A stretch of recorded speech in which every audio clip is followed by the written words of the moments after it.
جس کے جیسے دوست ہوں گے نا ان دوستوں کا رنگ اس پہ بھی چڑھے گا۔ اگر تمہارے دوست زانی ہے، لڑکیوں کے شوقین ہیں، تو میری جان یہ لڑکیوں والا چسکا تمہیں بھی لگے گا۔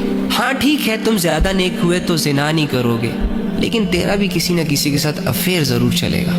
اگر تیرے دوست لڑکیوں سے ملنے جا رہے ہیں نا تو تو بھی گھر بیٹھے کسی کمرے میں موبائل ہاتھ میں پکڑ کر لڑکی کے کسی میسج پہ دانت تو ضرور نکالے گا، بچے گا نہیں تو۔ اور اگر تیرے دوست ٹائم ضائع کرنے والے، سوشل میڈیا پہ ننگا ناچ دیکھنے والے، زندگی کو ضائع کرنے والے، اور تو ان میں اٹھتا بیٹھتا ہے، ان کی ایک پکار پہ لبیک کہتا ہے کہ جی حاضر آیا، بس ٹھیک ہے، اوکے فائن، تو تیری زندگی بھی ضائع ہوگی۔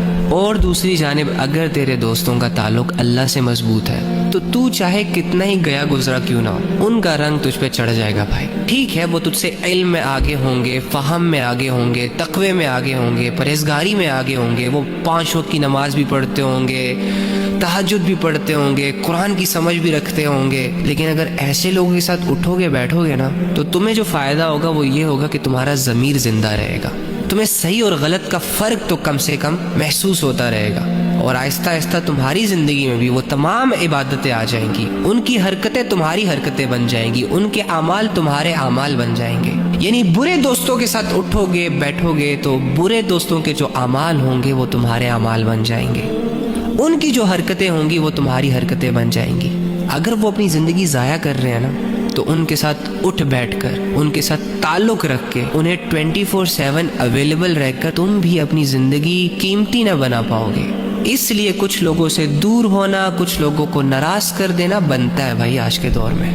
بات سمجھ آئی کہ نہیں آئی؟ اگر آ گئی ہے نا تو ابھی کے ابھی ان لوگوں سے دور ہو جاؤ جنہوں نے تمہیں خراب کیا، جن کی وجہ سے تمہارے لیے گناہ کے راستے آسان ہوئے۔ پہلے تو ان کو بھی سمجھاؤ، اگر نہیں سمجھتے اللہ حافظ۔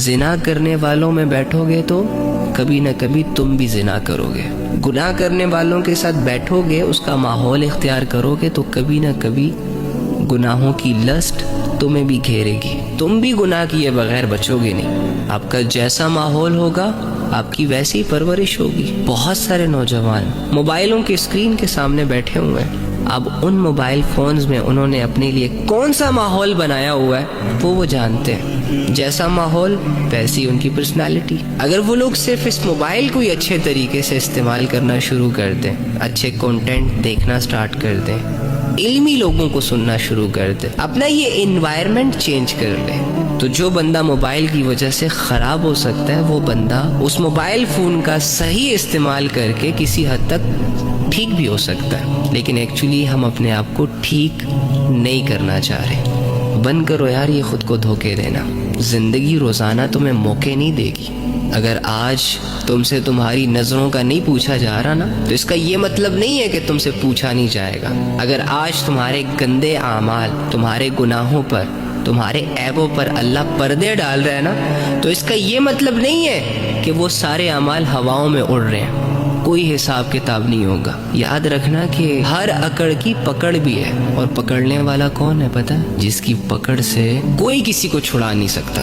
بڑے بڑے فرعونوں نے اپنی فرعونیت سے بہت کم عرصے تک فائدہ اٹھایا ہے، بڑے بڑے دولت مندوں نے اپنی دولت سے بہت کم عرصے تک فائدہ اٹھایا ہے، بڑے بڑے بدماشوں نے اپنی بدماشیوں سے بہت کم عرصے تک فائدہ اٹھایا ہے۔ تو آپ کے اندر اور میرے اندر بھی اگر کوئی فرعونیت ہے، اگر کوئی بدماشی ہے، اگر کوئی اکڑ ہے، اگر کوئی غفلت ہے، اگر کوئی نافرمانی ہے جس کی وجہ سے ہمیں یہ لگتا ہے کہ ہم بہت کول ہیں، دنیا ہماری مٹھی میں، لوگ ہماری واہ واہ کر رہے ہیں، تو اس آیت کو اپنے دل پہ لکھ لو، کل نفس ذائقۃ الموت، ہر جاندار کو موت کا مزہ چکھنا ہے۔ یعنی جس طرح اعمال ہوں گے موت کا ذائقہ بھی ویسا ہی ہوگا۔ اگر اعمال برے ہیں تو موت کے وقت موت کا ذائقہ اتنا خوفناک ہوگا کہ ہم سے برداشت نہیں ہوگا، اور اگر کسی کے اعمال اچھے ہیں تو وہ اپنی موت کا ذائقہ بہت اچھے طریقے سے ٹیسٹ کرے گا۔ تو میرے بھائی اور میری بہنوں، ہمیشہ کی طرح میں بار بار آپ سے یہی کہوں گا کہ زندگی بہت مختصر ہے۔ آج کے دن بہت سارے لوگ قبروں میں اتر چکے ہیں، آج کے دن بہت سارے لوگ اپنے گھر چھوڑ چکے ہیں، اپنے بیوی بچوں مال و دولت کو خیر آباد کہہ چکے ہیں۔ اگر آج ہمیں زندگی نے موقع دیا ہے اور ہم نہیں گئے اپنے رب کے پاس تو آؤ کچھ تیاری کر لیتے ہیں، ہو سکتا ہے کل رب سے ملاقات کو چلے جائیں۔ فَأَيْنَ تَذْهَبُونَ، کہاں جا رہے ہو؟ کب تک کرو گے ایسے؟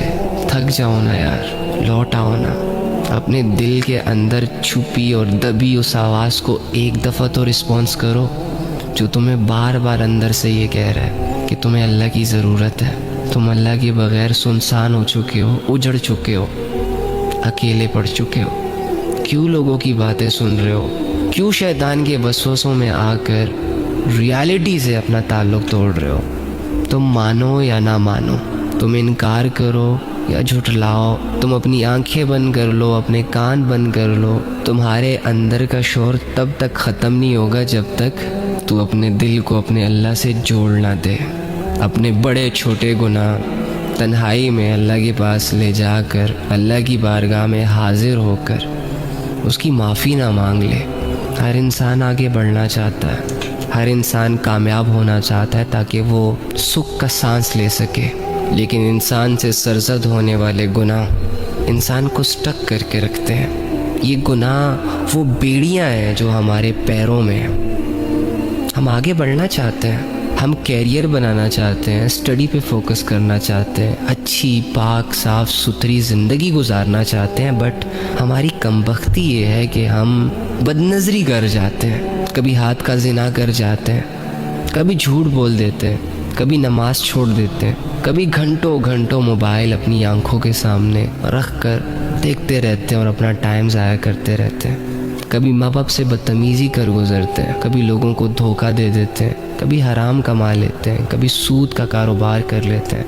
یعنی اس طرح کے کام جب ہم سے سرزد ہوتے ہیں نا تو انفارچونیٹلی ہمارا جو آگے کا سفر ہوتا ہے نا وہ سٹاپ ہو جاتا ہے۔